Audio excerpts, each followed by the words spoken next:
Sir Arthur Conan Doyle's A Study in Scarlet, Chapter 11, A Flight for Life. On the morning which followed his interview with the Mormon prophet, John Ferrier went into Salt Lake City, and having found his acquaintance, who was bound for the Nevada mountains, he entrusted him with his message to Jefferson Hope. In it he told the young man of the imminent danger which threatened them, and how necessary it was that he should return. Having done thus, he felt easier in his mind, and returned home with a lighter heart. As he approached his farm, he was surprised to see a horse hitched to each of the posts of the gate. Still more surprised was he on entering to find two young men in possession of his sitting room. One, with a long, pale face, was leaning back in the rocking chair with his feet cocked up upon the stove. The other, a bull-necked youth with coarse, bloated features, was standing in front of the window with his hands in his pocket, whistling a popular hymn. Both of them nodded to Ferrier as he entered, and the one in the rocking chair commenced the conversations. "Maybe you don't know us," he said. "This here is the son of Elder Drebber, and I'm Joseph Stangerson, who traveled with you in the desert when the Lord stretched out his hand and gathered you into the true fold. As he will all nations in his own good time," said the other in a nasal voice. "He grindeth slowly, but exceedingly small." John Ferrier bowed coldly. He had guessed who his visitors were. "We have come," continued Stangerson, "at the advice of our fathers, to solicit the hand of your daughter, for whichever of us may seem good to you and to her. As I have but 4 wives, and Brother Drebber has 7, it appears to me that my claim is a stronger one." "Nay, nay, Brother Stangerson," cried the other. "The question is not how many wives we have, but how many we can keep. My father has now given over his mills to me, and I'm the richer man." "But my prospects are better," said the other warmly. "When the Lord removes my father, I shall have his tanning yard and his leather factory. Then I am your elder, and I am higher in the church." "It will be for the maiden to decide," rejoiced young Drebber, smirking at his own reflection in the glass. "We will leave it all to her decision." During this dialogue, John Ferrier had stood fuming in the doorway, hardly able to keep his riding whip from the backs of his 2 visitors. "Look here," he said at last, striding up to them. "When my daughter summons you, you can come, but until then I don't want to see your faces again." The 2 young Mormons stared at him in amazement. In their eyes, this competition between them for the maiden's hand was the highest of honors both to her and her father. "There are 2 ways out of this room," cried Ferrier. "There's the door and there's the window. Which do you care to use?" His brown face looked so savage, and his gaunt hands so threatening, that his visitors sprang to their feet and beat a hurried retreat. The old farmer followed them to the door. "Let me know when you have settled which it is to be," he said sardonically. "You shall smart for this," Stangerson cried, white with rage. "You have defied the prophet and the council of 4. You shall rue it to the end of your days." "The hand of the Lord shall be heavy upon you," cried young Drebber. "He will rise and smite you." "Then I'll start the smiting," exclaimed Ferrier furiously, and would have rushed upstairs for his gun had not Lucy seized him by the arm and restrained him. Before he could escape from her, the clatter of horse hoofs told him they were beyond his reach. "The young canting rascals!" he exclaimed, wiping the perspiration from his forehead. "I would sooner see you in your grave, my girl, than the wife of either of them." "And so should I, father," she answered with spirit. "But Jefferson will soon be here." "Yes, it will not be long before he comes. The sooner the better, for we do not know what their next move may be." It was indeed high time that someone capable of giving advice and help should come to the aid of the sturdy old farmer and his adopted daughter. In the whole history of the settlement there had never been such a case of rank disobedience to the authority of the elders. If minor errors were punished so sternly, what would be the fate of this arch rebel? Ferrier knew that his wealth and position would be of no avail to him. Others as well known and as rich as himself had been spirited away before now, and their goods given over to the church. He was a brave man, but he trembled at the vague shadowy terrors which hung over him. Any known danger he could face with a firm lip, but this suspense was unnerving.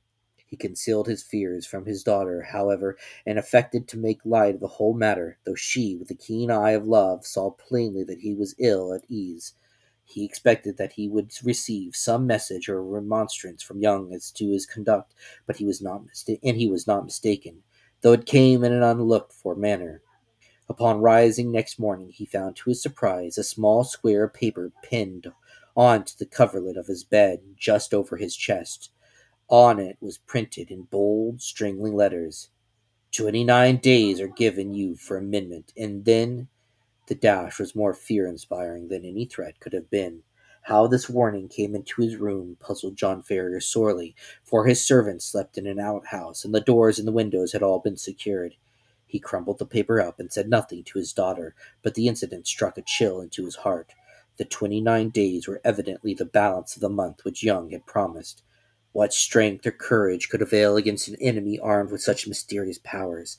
The hand which fastened that pin might have struck him to the heart, and he could never have known who had slain him. Still more shaking was he next morning. They had sat down to their breakfast when Lucy, with a cry of surprise, pointed upwards. In the center of the ceiling was scrawled, with a burned stick, apparently the number 28. To his daughter it was unintelligible, and he did not enlighten her. That night he sat up with his gun and kept watch and ward, and he saw and he heard nothing, and yet in the morning a great 27 had been painted upon the outside of his door. Thus day followed day, and as sure as morning came, he found that his unseen enemies had kept their register, and had marked up in some conspicuous position how many days were still left to him out of the month of grace. Sometimes the fatal numbers appeared upon the walls, sometimes upon the floors. Occasionally they were on small placards stuck upon the garden gate or the railings. With all his vigilance, John Ferrier could not discover whence these daily warnings proceeded. A horror which was almost superstitious came upon him at the sight of them. He became haggard and restless, and his eyes had the troubled look of some hunted creature. He had but one hope in life now, and that was the arrival of the young hunter from Nevada. 20 had changed to 15 and 15 to 10, but there was no news of the absentee. One by one the numbers dwindled down, and still there came no sign of him. Whenever a horseman clattered down the road or a driver shouted at his team, the old farmer hurried to the gate, thinking that help had arrived at last. At last, when he saw 5 give way to 4 and that again to 3, he lost heart and abandoned all hope of escape.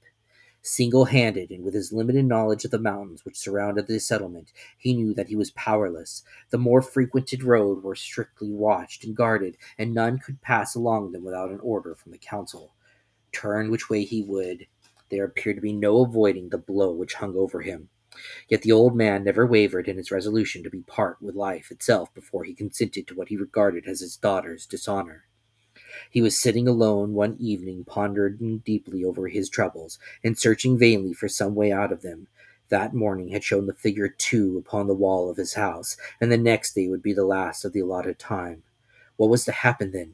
All manner of vague and terrible fancies filled his imagination, and his daughter, what was to become of her after he was gone?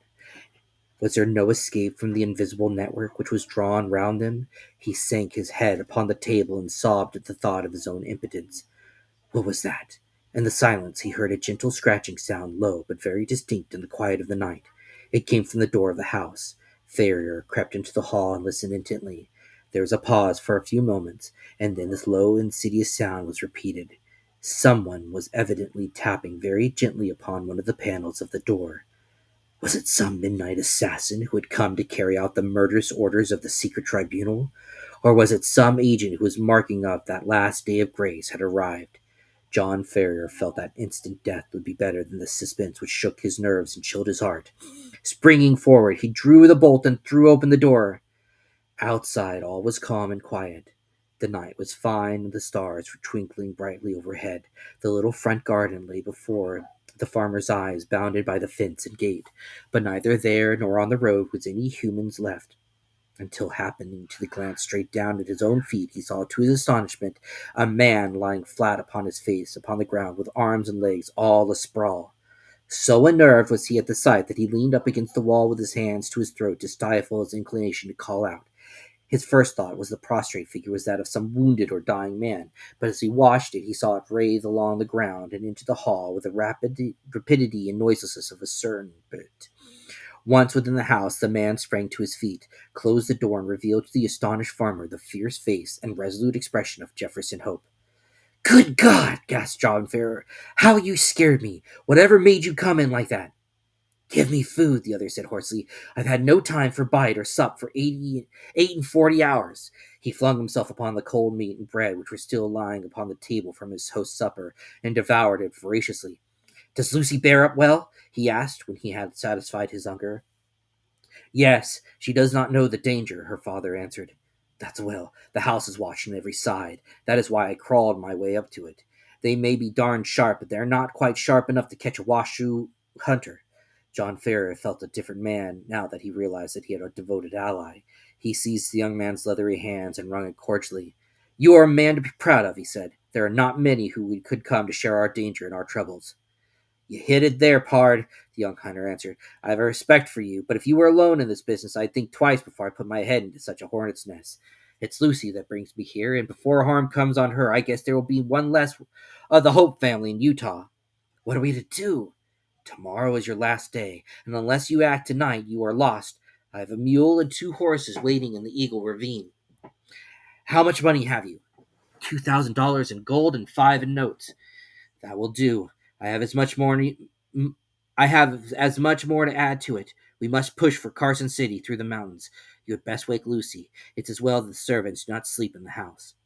While Ferrier was absent preparing his daughter for the approaching journey, Jefferson Hope packed all the eatables that he could find in such a small parcel and filled a stoneware jar with water, for he knew by experience that the mountain wells were few and far between.